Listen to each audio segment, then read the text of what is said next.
Musta na kayo guys? Welcome back to Kuya Puto's channel. Pasensya na, naging busy si Kuya Puto lately dahil meron kaming family reunion kaya hindi ako nakakapag-upload. Pero, welcome back. Okay? I'm so happy to see you guys again. So lately, hindi po bagong news to. I'm pretty sure all the Filipinos na mga kabayans natin in YouTube land, narinig na po nila to. Sa news po, it's very popular. Ngayon, meron po tayong kabayan, Filipino International student po siya. Umuwi after 1 month.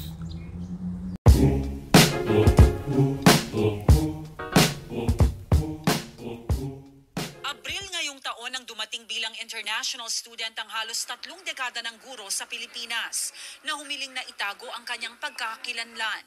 Pero wala pang isang buwan bilang international student, nagdesisyon na siyang lisan ang Canada. So guys, I just wanted to give you guys my take. Like, alam ko po, sitwasyon ng mga tao iba't iba, right? Pero, inisip ko po yung nangyari after I watched the video clip.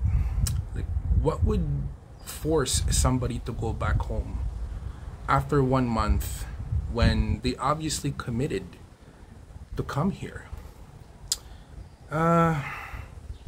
Para pong sayang kasi dahil isang buwan and then magkukwit ka na. Parang all that effort is for nothing. Sa nangarap at naghangad na mabigyan ng marangya at maayos na buhay ang aking pamilya sa Pilipinas. Yung pong kabayan natin, sabi niya, hindi raw po siya makahanap ng trabaho and he needed a job para masustain po yung cost of living niya plus to save up for tuition, di ba? Ganito po kasi yan, right? Para po mag-aral lang tao dito sa Canada, kailangan niyo po ng pera. Pera po talaga. Mahirap pong gawin yung mag-aral dito kung wala kayong pera. Because I'll be completely honest, ako po, tsaka yung pamilya namin, we are Canadian citizens. I went to school, my wife went to school, my son went to school, my brother went to school, my sister went to school. So we've been through the system. And hindi po biro ang tuition and expenses. And on top of that, to live, hindi po biro yun. Talaga napakalaking pera po nun. Sobrang hirap pala pong hanap ng trabaho. At minsan may isip mo na ang iyong pinag-aralan sa Pilipinas ay hindi mo magagamit pagdating doon dahil ikaw ay magbaback to zero. I'll give you an example. Yung pong anak namin pumunta sa London, Ontario to take cybersecurity. Tuition lang po, $10,000 na. Just for the semester. Okay? Plus books, plus, London, Ontario is 1 hour away from our house in Brentford. So, kailangan po siya mag-rent. So, yung rent niya, isa pang napakalaking expense nun. Plus, you gotta eat, plus all the miscellaneous expenses associated with moving out and living on your own.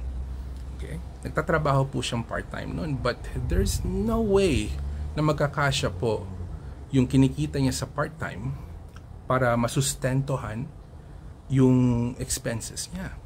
Paano pa po kung international student? Dahil isipin nyo guys, the truth of the matter is, yung pong international student na nag-aaral dito, there's a premium on top of the tuition fees that they pay. Yung pong, kunyari, if an international student was to take the same course as my son, hindi lang po $10,000 ang babayaran nila sa tuition fee. Mas mataas po yung sinisingil sa mga international students. Paano pa po, katulad ni Kabayan, nag-iisa lang po siya dito. Wala po siyang pamilya, wala pong tumutulong sa kanya.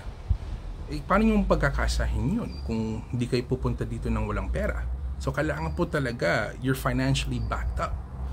Sabi po niya, binenta po niya yung mga ari-arian niya, lahat po ng mga gamit nila and all of that just to support his plans to go to school here. Lahat po ng aking ari-arian ay naibenta ko po at naisang lang. Na hanggang ngayon iniisip ko po kung paano ko makakabayad ng aking mga utang, paano ko pumabawi ang aking mga naisang lang ari-arian, bahay, lupa, at iba pa. Humihingi ako ng tulong sa aking mga kababayan sa Canada na kung may pagkakataon po na matulungan ako, ay willing po akong bumalik. Pero he only lasted for a month. So question ko po, exactly how much did you put aside, you know, to come here? Because isipin nyo guys, yun lang ticket lang para sa eroplano. Paano pa yung titirahan ninyo? Paano pa yung kakainin ninyo? Paano pa yung mga transport ninyo? Paano pa yung books ninyo? Paano pa yung tuition ninyo? Like, napakahirap po talaga. So, kailangan planuhin. So, maybe, just maybe, di ko po siya sinisisi, okay? Kung tutusin, nakakaawa po talaga because in my honest opinion, parang hindi po naplano ng mabuti. Okay? If you're planning to come here from another country to study, kailangan pong planuhin yan. You know, napakadami pong resources, okay? Online, YouTube, just for anyone planning to become an international student. So, they can see and plan ahead and know at least what to expect. Alam ko po dito sa YouTube, napakadami po mga vloggers, right? And sometimes, they paint a very, very different picture. Siguro, dahil doon, you know, nami-misled po yung iba nating mga kabayans to think that this is paradise. It can be paradise, pero you're gonna have to work for it, you know, and it's gonna take more than 1 month. I guarantee you that. I hate to compare myself, pero let's compare myself. Kami po ni Mrs. nagdaan po kami sa butas ng karayong, okay? Naramdaman po namin yung hirap, naramdaman po namin yung bago po kami makakain, kailangan bilangin namin yung mga barya namin na nakukuha namin sa floor ng kotse namin. Okay? Naramdaman po namin yung magtrabaho ng 2 or 3 jobs just to make ends meet. And we're citizens. Paano pa kung international students kayo? You know, just isipin niyo po yun. So, when I say planning and pera, actually, pera and planning are the 2 most important factors that may or may not make you successful dito sa Canada. And tell you this, it's gonna take more than a month commitment. You know, ang dami po naming mga kilala. 5 years na po, 10 years na po, nagsa-struggle pa rin. But then, you know, compared to how they were when they first got here, their life became progressively, and I mean progressively better. But they haven't quite hit that level that they want to be at, but they're obviously on their way to that level. Okay? So you just have to be patient. And one other thing po,